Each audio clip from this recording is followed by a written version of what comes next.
Both countries are to hold their first joint business forum with the theme Enhancing Bilateral Trade and Investment Through Industrialization and Infrastructure Development.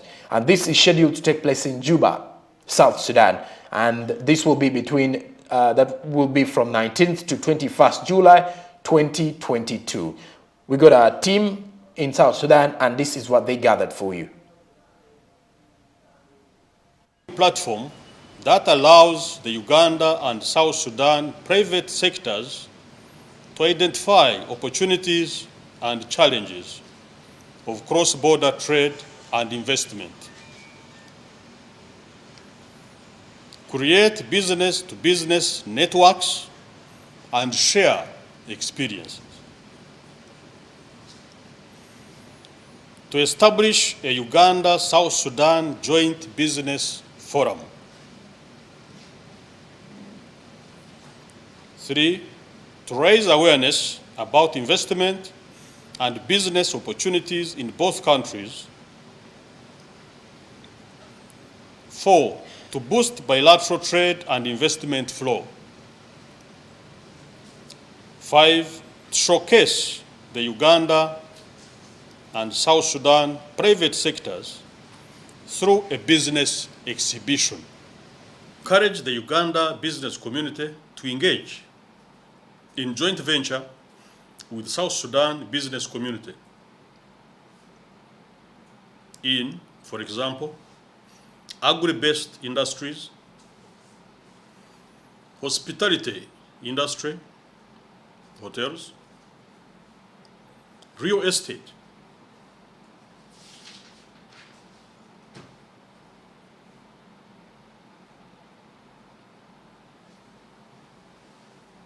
accommodation is very expensive in Juba and outside Juba.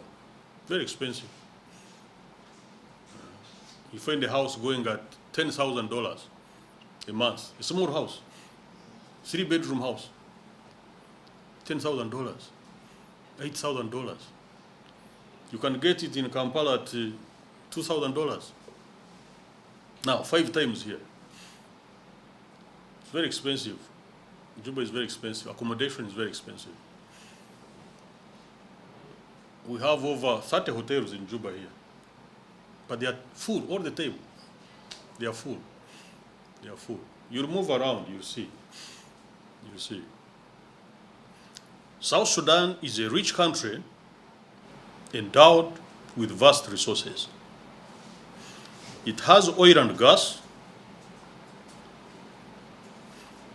larger quantities than what Uganda has. I think 3 or 4 times. Oil production now stands at 180 barrels per day. The government wants to restore the previous capacity before the war in 2013, which was 350,000 barrels per day. A follow-up meeting on MOUs that were signed between Uganda, or between the Republic of Uganda and the Republic of South Sudan 10 years ago. This MOU is supposed to build the relationship for trade and movement of people between the two countries. 10 years down the road, it should have been renewed, but because of circumstances beyond our control, we have not been able to revisit these MOUs so that we can continue the business. 4 weeks or 3 weeks ago, His Excellency the Ambassador of Uganda to Sudan, to Juba, visited the Ministry of Trade and brought up this idea of reviving the MOUs. So we then welcomed the idea. We wanted to see the items in the MOU. We have been looking for it. We have not been able, but fortunately enough, yesterday in the ministry, of Trade and Industry, we managed to trace a draft of the MOU. That brings the two countries to share business, things that are of interest between the two countries. The security situation is taking a positive trajectory. You know what trajectory means? Yes. Not down, not going down, going. The situation comparing with where we have come from. Between 2013 and 2018, the situation was really bad. Identify the criminal elements and punish them. And those who kill people, those who rape women, those who rob people must be punished. And that's what we tell our brothers here in leadership. Okay. Now, with this particular joint business forum that is going to take place in South Sudan from 19th to the 21st of July 2022, it's going to be focusing on by enhancing bilateral trade and investment through industrialization and infrastructure development. One, because of the infrastructure challenges that South Sudan is facing at the moment, which makes business life difficult for most of the traders, most especially the Ugandans who are in South Sudan and having their apply in the country there, but also breaking it down and bringing it to the perspective of bilateral trade between the two countries and creating investment opportunities. These business forums or the joint business forums that normally happen is to at least try to find out the challenges, cover up these challenges, and see how best countries can come together and strengthen their businesses and strengthen their economies, and as well give room for their investors, or let's say their traders, to work hand in hand, because Juba, Kampala have been more of a friendly playfield for the business players in Uganda and those in South Sudan. We've got a lot of traders in South Sudan, by the way, most of them setting up businesses. We've got others investing in some good businesses. The markets in Juba have a number of Ugandans in there. So that shows you the impact of the two countries coming together with the bilateral trade here. Now, this was launched, and it will raise awareness about the investment opportunities in both countries. In Uganda here, we've got South Sudanese nationals, just like we've got Ugandan nationals in South Sudan. But now creating awareness of the investment opportunities available is very vital because this would give rich information for the business people or the business-oriented minds and the other local investors to at least set up businesses knowing the specific markets they are targeting and knowing the specific businesses to start up in the areas of investment or the areas that they want to invest in. So that is where this awareness issue comes in, and that is why it is important for Ugandans to also be part of this daily situation and daily activity of investment, then the opportunities and trade relations between Uganda and the nation of South Sudan. This comes at a time when you would probably want to realize the importance of more of the life and how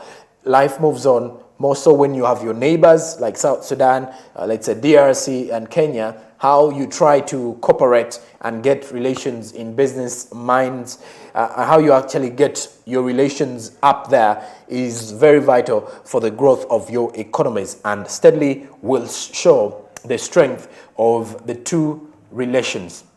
All right, now we're getting into the SMB no comment.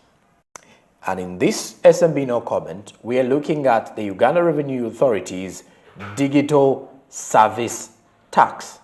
Just recently, the Uganda Revenue Authority intends to tax the digital subscription services, the digital subscription services, the likes of Facebook, the likes of Netflix, most of y'all who love Netflixing and chill, Amazon, and the like. So this time around, they're going to be paying value-added tax. And pretty much a situation that the Uganda Revenue Authority is following up, just like Rwanda decided to take the same journey, Ghana recently, so Kenya, so quite a number of countries are also following that same direction of the digital service tax, getting these streaming services or these subscription services. Remember, the governments are arguing that these streaming platforms or these particular digital platforms do come in the country, and Ugandans or Africans are meant to pay for them. For you to enjoy the services of them, you're supposed to pay. But then surprisingly, the governments are not benefiting. The governments are not receiving taxes from them, and this is the reason as to why the URA, Uganda Revenue Authority, says that this time around they're supposed to render value-added tax, just like any other business that is in the country. Because every time Ugandans are paying for these services, money doesn't remain in the country. Money is heading back to the mother nations of these companies.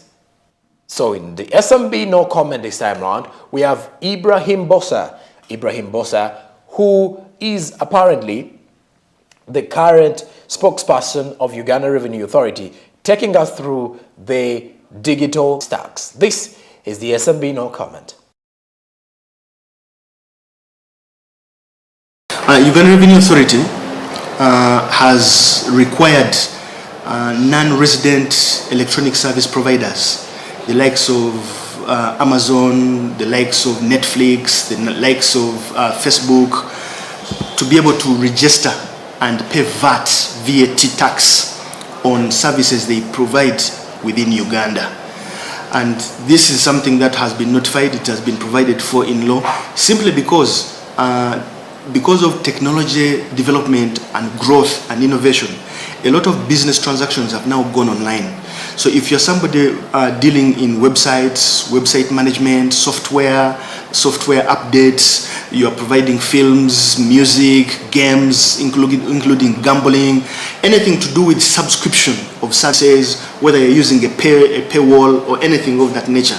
Whenever a service is provided in Uganda to a person who is a non-tax registered person, that means a person who is not registered for VAT in Uganda, that company, that individual who is a non-resident is expected to register for VAT and pay VAT tax.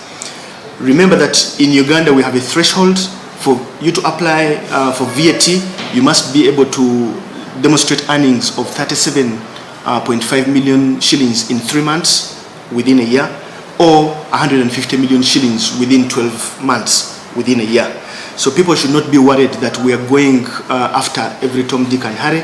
Here we are looking at people who qualify to pay VAT, and so far we are in negotiations with about 20 companies around the world who are complying to this. I think in the month of January to March, we have already Apple, we have ACCA, who have already even submitted VAT returns worth 600 million shillings.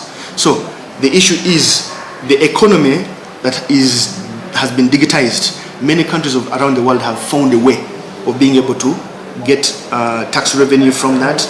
In Africa, we have South Africa, we have Nigeria, we have Kenya, who are already doing this. We have benchmarked with them using similar models. We are working with the Africa Tax Administration Forum on consultation on this. We have gotten assistance from the OECD to make sure that our approach is also benchmarked, is similar to other approaches used around the world. So there is no worry for Ugandans, but this will help Uganda to be able to attract that revenue that has avoided us for a very long time in terms of the digital economy. The digital economy, digital space, e-commerce, e-economy. So Uganda Revenue Authority says now they want to attract and tap into that money that has been avoiding them. I love the word avoiding. Digital. You see, things that target digital tax digitally is ideally a very, a very crucial topic you would wish to at least go deeper with, because now Uganda Revenue Authority feels like they are being, It's just like they're being cheated on this one. And you couldn't debate that because clearly, digitally, people are having money, or I should say people are paying in for these services, Netflix subscription, the Amazon, you know, some of you, the Jumias of these days, and all these things. Facebook and the platforms digitally that you pay for to receive services, and most of them don't have their mother companies in here, so which means their presence is not felt. And to be honest with you, most of them don't have offices in the country, and once these don't have offices in the country, that means they are definitely operating illegally, should I say, or they're operating and freely getting money. Imagine someone coming into your house to get money and take to eat food. Then they go back to their house to sleep. But then you have no chance to ask for money or to ask for their contribution on that food. You just let them enjoy and then leave after the day to go back and sleep, munang, because that is life. So this is what URA wants to avoid with the digital service tax, something that they've not been able to regulate. Now they want to regulate it manically, if I should say. I don't know whether that word is even existent. But anyway, in regards to that, they want to now regulate it by getting revenue off these digital platforms.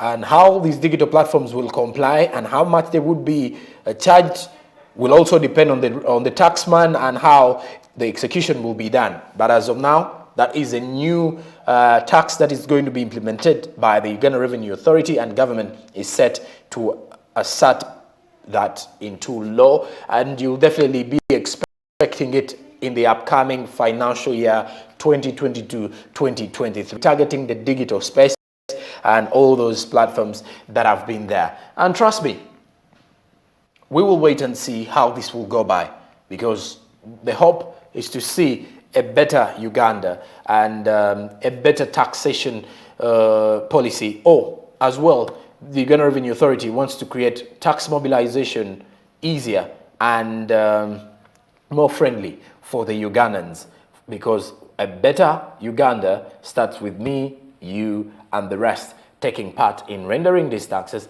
paying the taxes, playing our responsibilities as citizens of Uganda, and then in the long run, trust me, things become easier, things become so easily